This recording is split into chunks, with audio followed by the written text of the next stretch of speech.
என்ன கொரியர் சிவா அது? யாருக்கு வந்திருக்கு? அது அக்கா செழியன் மாமா கிட்ட இருந்து உங்களுக்கு தான்க்கா வந்திருக்கு.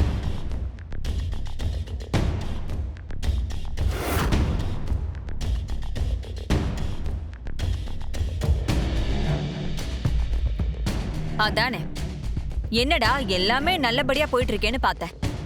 அதுக்குள்ள அவனுக்கு பொறுக்கல போல இருக்கு.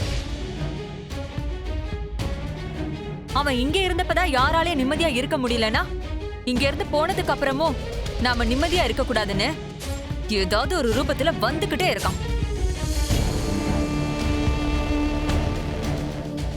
அவன்கிட்ட இருந்து நாம தப்பிக்கவே முடியாது போல இருக்கே. இது என்ன கொரியரா இருந்தாலும் எனக்கு தேவையில்லாததுதான். கிழிச்சு வெளியில தூக்கி போடுங்க. இந்த வீட்ல இது இருக்கவே கூடாது. அண்ணே, அவசரப்பட வேண்டாம். ஏதாவது முக்கியமானதா இருக்க போகுது.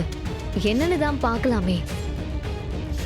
அவனே எங்களுக்கு முக்கியம் இல்லைன்னு சொல்லும் போது அவன் அனுப்பின கொரியர் மட்டும் எதுக்கு? முதல்ல அதை தூக்கி போடுங்க. செல்வநாயகி, கொஞ்சம் அமைதியா இரு. இந்திராமா, அவர் நமக்கு வேண்டாதவர் தான், அது அவருக்கும் தெரியும். அப்படி இருக்கிற ஒரு உனக்கு ஏதோ கொரியர் அனுப்பியிருக்காரு. பிடிக்கலனாலும் அதுக்கு ரெஸ்பான்ஸ் பண்றது தான் சரின்னு எனக்கு தோணுது. என்னன்னு பாரு.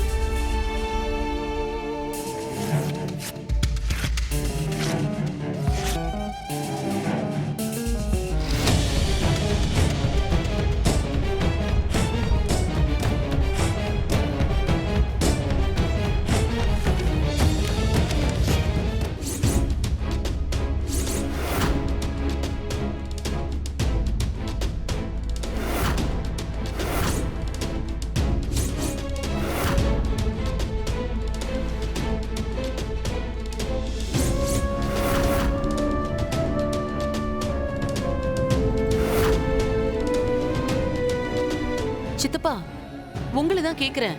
அதுல என்ன போட்டிருக்கு? இப்ப யாராவது என்னன்னு சொல்ல போறீங்களா இல்லையா?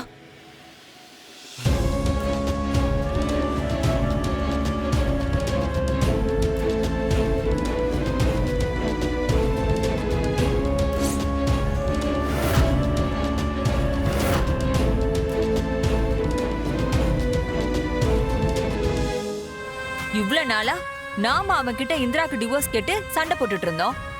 இப்போ அவனாவே அனுப்பி வச்சுட்டான்.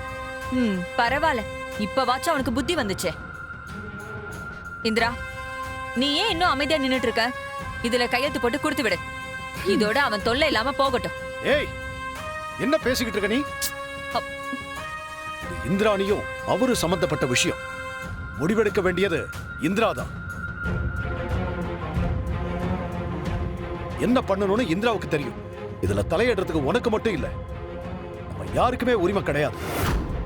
இவர் ஒருத்தர் தேவையில்லாம பஞ்சாயத்து பண்ணிக்கிட்டு இப்பதான் எல்லாமே கைகூடி வர மாதிரி இருக்கு. அதை கெடுத்துருவார் போல இருக்கே.